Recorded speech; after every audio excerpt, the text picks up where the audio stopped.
রোগীর সেবা করার অর্থ হল রোগীর সাথে সাক্ষাৎ করা এবং তার খোঁজ খবর নেওয়া।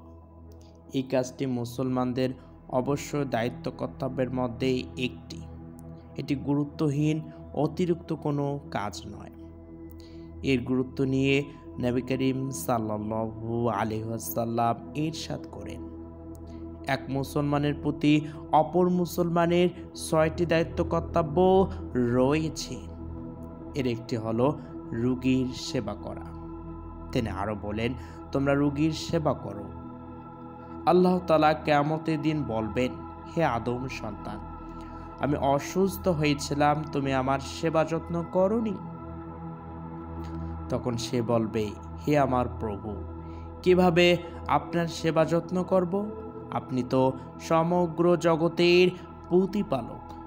তখন আল্লাহ পাক রব্বুল আলামিন বলবেন, তুমি কি জানো না যে আমার অমুক বান্দা অসুস্থ হয়েছিল, কিন্তু তুমি তার সেবা করোনি? তুমি কি জানো, যদি তুমি তার সেবা করতে তবে তুমি আমাকে তার নিকট পেতে? মুসলিম শরীফে বর্ণিত হয়েছে। সেবা করা কতই না বরকতময় কাজ, তা কতই না শ্রেষ্ঠ সাক্ষাৎ এবং কতই না মহান আমল।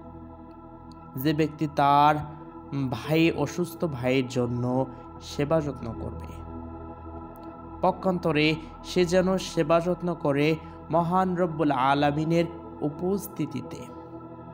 রাহমাতাল লিল আলামিন নবী করিম সাল্লাল্লাহু আলাইহি ওয়াসাল্লাম বলেছেন, মুসলমান যখন তার কোনো মুসলমান ভাইয়ের সেবা যত্ন করে, তখন সে সেখান থেকে ফিরে না আসা পর্যন্ত জান্নাতের রাস্তায় থাকে।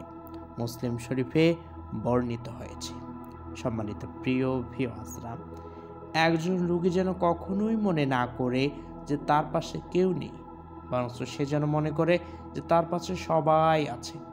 আমরা অবশ্যই রোগীর সেবা করব। এটি একটি মূল্যবান আমল।